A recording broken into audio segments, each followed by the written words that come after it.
Hello and welcome to this video for Electropages. Today we're here at PCIM 2026 and again I am joined by my great friend Thomas Howard from Avnet Silica. Because I always call it Avnet and it's not Avnet, it's Avnet Silica. Anyway, straight to the video. Today we've got some really interesting stuff, as always, from these guys because they do some great stuff. And before we dive into all of the great gear here, just tell the audience again who you are, what you do, what you like to do in your free time, just in case they haven't seen you before. Yeah, my name is Thomas. I'm applications engineer at Avnet Silica. I'm covering the power stuff, so from silicon to wide bandgap, silicon carbide, GaN, everything. And what I do in my free time, I break that stuff actually. So you break stuff and you build motorcycles, is it? Or you do yeah, I build them, but mainly I just dismantle them. And yeah. Because I remember a few years ago, you brought one of those electrified ones in, didn't you? And you brought it to the show, and it was just like absolutely amazing. Yeah, we're still building that one, so it's going to its final revision, I think, later this year. So I just got some pictures fresh out the design shop. And, does that mean it's going to be sold as a vehicle you can buy on the market? Yes, I'm helping still the company to really bring it to the market, and the first 5 ones should be ready by the end of the year. So fantastic. Now this show is all about power, yes. And the two big names we've sort of seen in these places is silicon carbide, gallium nitride, SiC and GaN. And it seems to me that for the past few years, that hasn't changed, and it's still the technology that's pushing the market forward. Is that the case still? It is still the case. Silicon carbide has seen a little bit of a slowdown because lots of customers were experimenting with silicon carbide, and then we're like, well, hold a minute, it's still a little bit too expensive, and we need to sell the add-on to the end customer. But now the customers are coming back and say, well, we understand now better how to leverage on the technology. So it's kind of this usual dip that you see. It's a pullback because it's sort of, like you say, it's like, oh, okay, can we really use it? Is it appropriate right now? Exactly. Like I said, budgets didn't justify it. Maybe the circuits weren't quite ready yet. The reference designs may have not been quite there. So it's interesting to see that's actually happened, because I honestly thought that silicon carbide gallium nitride would just be like, kind of like, okay, they're amazing, everyone get out and use them. But that just doesn't seem to be the case, and so there's still this effort from all these companies to try and say, yep, this is what you should now be using. And you've got some really interesting stuff behind me. So please show us what's going on and how this has sort of changed in the past year since we were last here. Yeah. So this is a pretty new application, what we see in Europe. This is about the industrial DC bus. So the industrial DC bus is basically there to make the wiring harness in a factory automation space more easy. And because when you're in a 3-phase AC system, you always have like 4 cables at least, then you have maybe more cables. And when you have an industrial DC bus, you have 2 wires, you just plug the stuff in. Okay, I'm going to sound really stupid now because I'm trying to get this in my head. So 3-phase, 4 wires makes sense. You've got 3 phases and 1 tap, which I can get that. DC, if you've got 3 phases, would you not have... With DC, you go with the 3 phases in, and you go just with a ground out and with a positive. So, oh sorry, so you're saying this takes an AC 3-phase in, yes, and outputs a single DC phase? Yes, exactly. Right, I apologise, I thought you meant it had 3 DC phases. No. Oh, right, yeah. So this is basically converting that industrial power coming in into something that you can use quite easily. Yeah. Now, the thing about DC, and this is what I find interesting, is that, as I understand it, because of the way DC works, you can't step it up, step it down with your typical transformer. So it's harder to get that energy distributed, which is why we tend to use AC over large distances. So this is going to be something that would be used in a cabinet next to a piece of machinery that needs DC. You're not going to use it to transmit that power across 100 meters. Yes, you will do. You will? You will do. This is going to sit somewhere in a cabinet in the corner of the machinery hall somewhere, and the purpose is basically to have just a DC bus that goes through the whole hall, and then you connect the motor, then you connect a power supply with low voltage motors on it, and then so forth. So what kind of voltage are we talking about? It's not fixed in the standard yet, but we're talking somewhere between 400 and 800 volts. This one does 800. Okay, so you're upping the voltage to reduce the current, basically. The current, So you reduce those losses. Yeah. But, actually this is really interesting because, as I know with motors, again, 3 phases AC tends to be the better way to do it if you want to the cages, the states, the rotors, all this kind of stuff. And that's why a lot of industrial places use 3-phase motors. So why are they going DC? They still use 3-phase motors. The thing so to start, when you have a three-phase motor in an industrial environment, there's always a PFC or a rectification and a P6 bridge. So they always go from a DC. They are DC motors, Yes, but right. So I always thought it was like a three-phase motor where you put three phases in and No. start to rotate.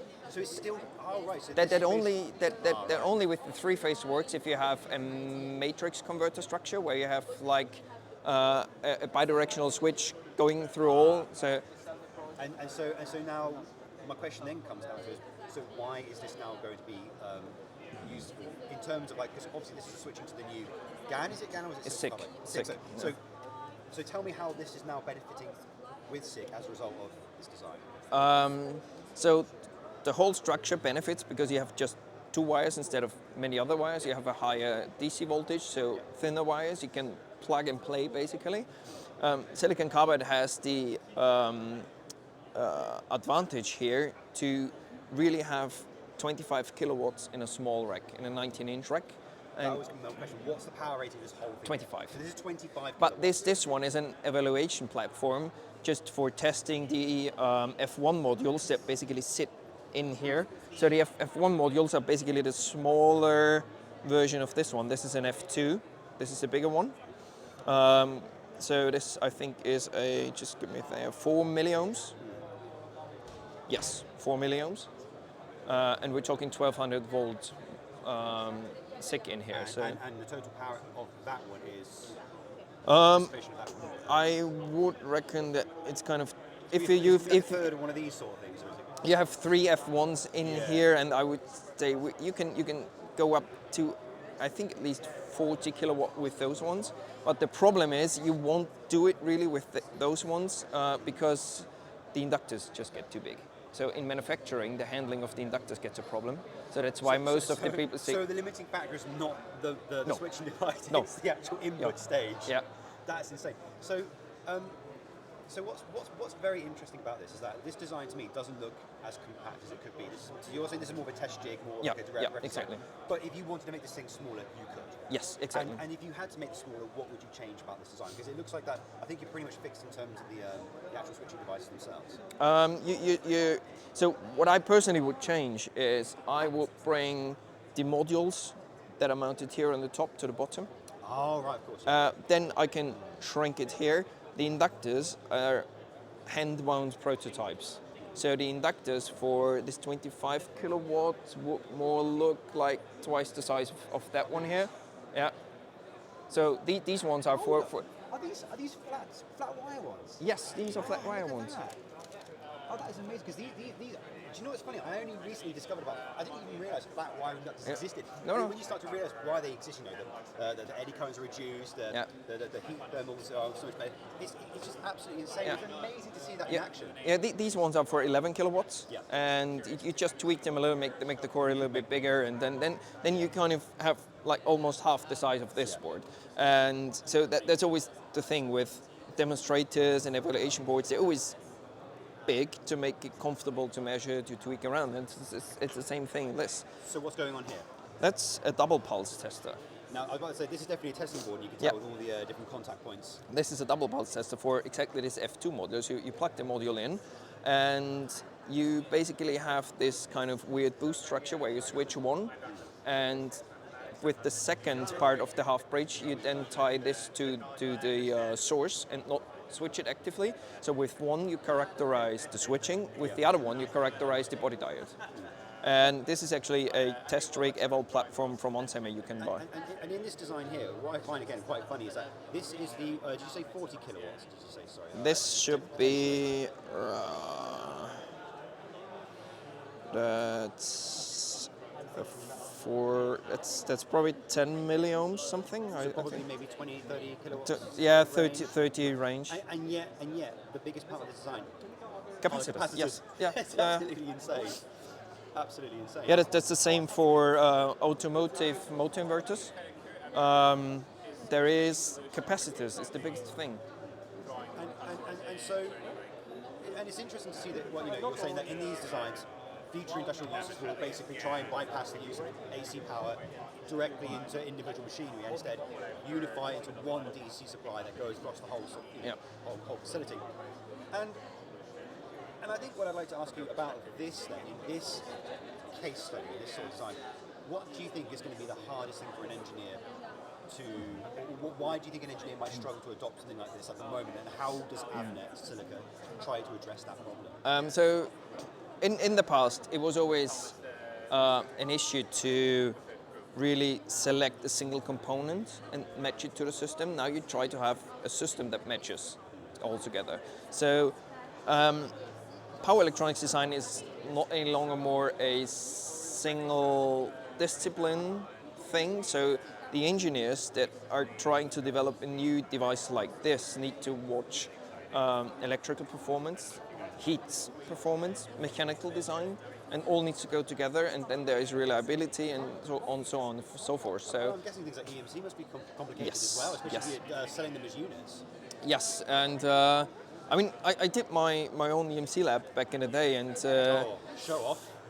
It's just imagine taking 25 kilowatts into a cabin and then put the wires in, put the wires out for the load, and so on and so forth. So it really gets complicated because you don't want to have 25 kilowatts in heating resistors in this 3-meter chamber.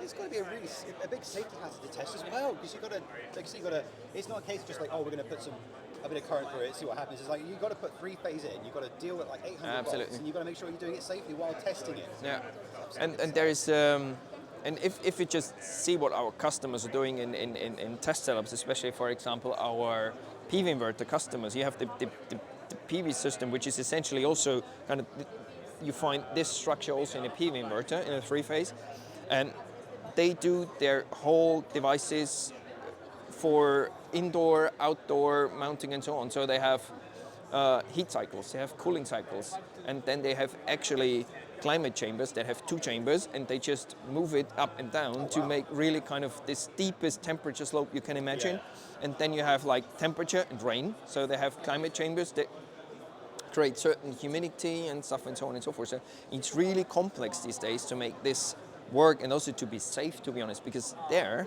with this, you don't have an insulation. So on one side, there's the AC input, on the other side, there's the DC output. And if there's one fault in here and you don't detect it, the user or the engineer or the mechanic that kind of maintains the system can really touch stuff in there. And I'm guessing as we go higher in powers, actually you mentioned one thing about fault detection. I'm guessing when we go higher and higher in powers, do you think we're going to sort of move away from more analog style sort of detection and go to more of an embedded design where you say, actually we have more smart controllers trying to look for the smallest little issues? Because when you have got 25, 35, 45 kilowatt capable systems, you don't want that thing failing when it's in a space half the size. All of these devices, I mean actually this was a test rig with a control loop being implemented on an FPGA. Oh wow. As a test. Wow, yeah. But all the others, like that board that we were tinkering with, the inductors, is ARM Cortex M4F controls.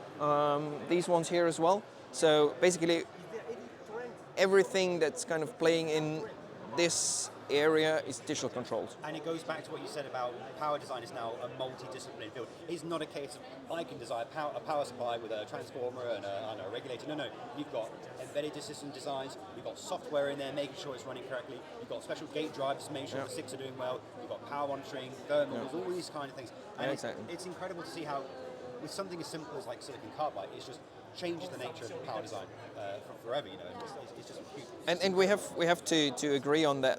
Power systems got more complex, to be honest. Yeah, so in the past you had like 1 phase in and then like some voltage out, and now we're looking at 7805 regulator. That's it. That's it. That's fine. And now we're looking like what high power chargers doing 1 megawatt in peak power, and so. And then we're looking at PV inverters running on Linux and stuff. So insane the amount of powers we're dealing with these days. So I think before we wrap up this video, I've got one more question for you. It's kind of about where this is going. For these types of switching devices, these power designs, and what you're working on, these reference designs, what would you say is the most exciting application that you are looking forward to deploying this in? It's not the most fancy one, but it's really the industrial DC bus, because for me this is kind of the European, more complex version of the AI data centers. Because everyone is making a big fuss about AI data centers at the moment with 800 volts. We have it in the DC bus. And you're just like, we've already done that. Yeah, we've already done that. And these devices for the industrial DC bus are more complex to design because AI power centers are climate controlled, they have a nice environment, they do not have temperature cycles. Never goes above 35 degrees. Yes. Yeah. These ones sit somewhere in a corner in a probably not AC controlled hall something. Some guy's put his tools on it, he's got a jumper on it, and you still have to keep running it. Yeah. So it's really amazing to see that you guys, it's even you mentioned the custom mount transformer to test. It's just honestly an impressive piece of engineering, and it's great to see that, like I say, silicon carbide is still being developed. It is a good viable option for engineers. And I suppose, with that said, if engineers who are watching this video want to get involved with SiC technologies and sort of use you guys to help them design these things, what would you recommend that they do? Just contact us. We have a page on our webpage where you can directly contact us. This email usually goes to my hands, so I then get notice of the people that are having questions. Go to the local Avnet Silica account manager and ask them. They bring the local power expert in because we have the power experts all over Europe. Or just ask me on LinkedIn, post us a message there. So there you go. Well, all I can say is it's been an absolute pleasure to see you again today. Yeah. Thank you for being here today. Thank you.